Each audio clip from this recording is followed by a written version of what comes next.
Welcome to our 14th weekly update. I'd like to take the time to invite you to our annual crop tour. Held on September 6th this year, we're going to have a corn and soybean tour followed by a hot meal. I've attached the details in the email, but if you have any questions, please feel free to contact any one of us at Mark Hutlett Seeds.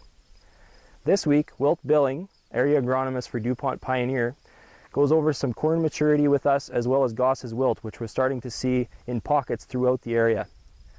Some more good news is that we've got soybeans that are turning color, which you can see behind me. So some of the earlier planted, earlier maturing varieties are actually starting to show some change, which is a great step forward towards getting to that ultimate goal of harvesting those beans. Hi, my name is Wilt Billing, area agronomist for Eastern Manitoba with DuPont Pioneer. We're standing in a cornfield just south of Turand, and just coming out and checking the crop staging in this cornfield.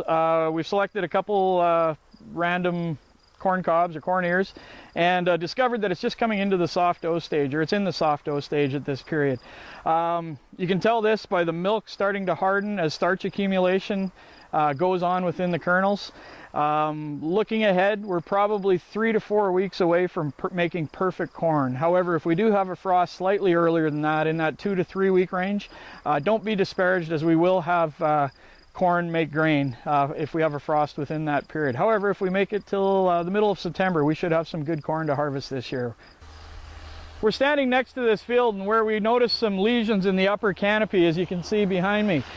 We stopped and checked this out to discover that yes, Gosss Wilt has appeared in this field. We noticed this based on the leaf injury that we've seen, and we'll talk about the symptoms in a moment. This leaf came from the upper canopy, where Gosss often appears first.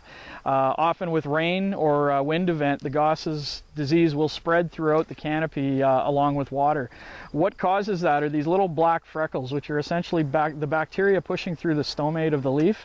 When they become dry, they form these little black freckles along the lesion, and it's one of the symptoms that tell you that Gosss Wilt has infected your cornfield. The other telltale symptom is the water soaking along the edges of the lesions and along the lead edge, especially towards the lead edge of the lesion. It's a grayish green color. It looks a little bit like a water soaking of the leaf, and essentially what that is the bacteria spreading across the leaf. Those two symptoms are the telltale signs that Gosss Wilt is present in your cornfields. How this disease typically comes into a field is either a piece of infected residue or a plant from previous corn crops infected with the disease carries the spores across into an area within a field. Often it will appear patchy within a field the first few years before overtaking the overall field later on.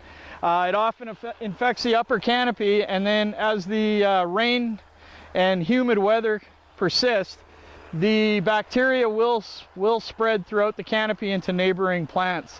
Gosss Wilt is a bacteria infection, so fungicides have no effect on its control.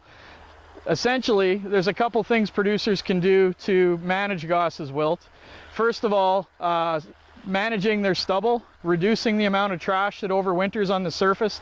It thrives on remaining corn stubble, so anything you can do to reduce the amount of residue left in your field will help reduce your chances of the bacteria infection spreading.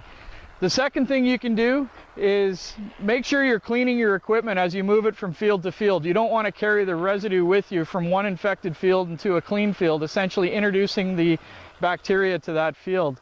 And the third and probably most important step that producers can do is select hybrids that show genetic resistance to this disease. DuPont Pioneer has a local screening of Gosss Wilt within Manitoba, and we've identified several hybrids that can help you combat this new disease in Manitoba. Talk to Mark Hutlett Seeds if you feel you have this disease and want a hybrid to help control it.